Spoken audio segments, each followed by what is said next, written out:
Hello, and welcome to another new episode of What to Read Today. As per usual, I'm bringing you a book that stopped me on my tracks. I was literally reading this book, and then I had to stop and ask myself, if I were in this scenario, what would I do? What will be my response? And that book is no other than What Would Love Do? Parenting a Child Through the First Year of Gender Transition.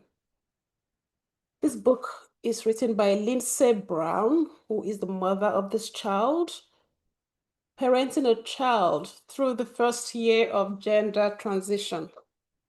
It's not a very voluminous read. So I read this, today is Sunday. I read this between Friday, Saturday, and Sunday. At first, when I got this book, how did I come about this book? I was like, no, I must have made a mistake.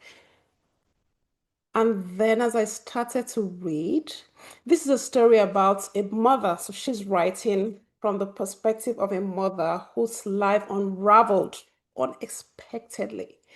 On this channel, I like to talk about life interrupted. Your life was going one way, and then something happens. You found yourself on the other direction. Like literally, you had no clue something like this was going to happen. Her 13-year-old son at the time came out to her and her husband and the sibling to the family saying he is transgender. So he is a she. And Lindsay in this book chronicles that harrowing journey of what? First, having to understand what is my child saying to me, and then processing what does this mean for the child, for our family, and finally coming to accept it.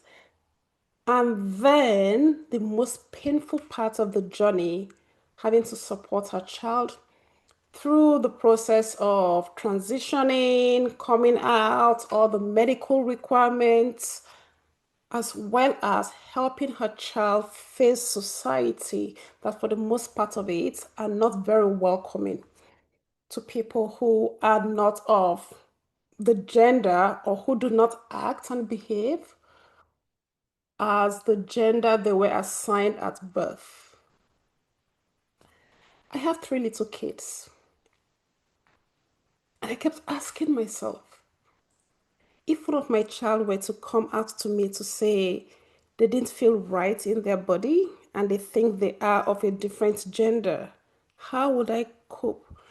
This is one of those books, and truly I mean this, where this is not a world I'm exposed to, or I do not know people in my own close circle who is going through transgender or who are gay and things like that. I find, or at least I say I am a very open and progressive person. I never had to contend with the idea if this were to happen to me.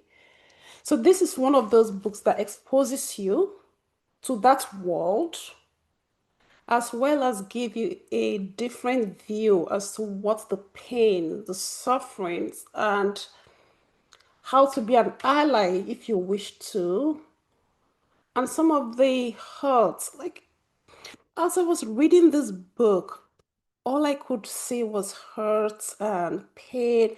You wake up in the morning and you just don't want to get out of the bed.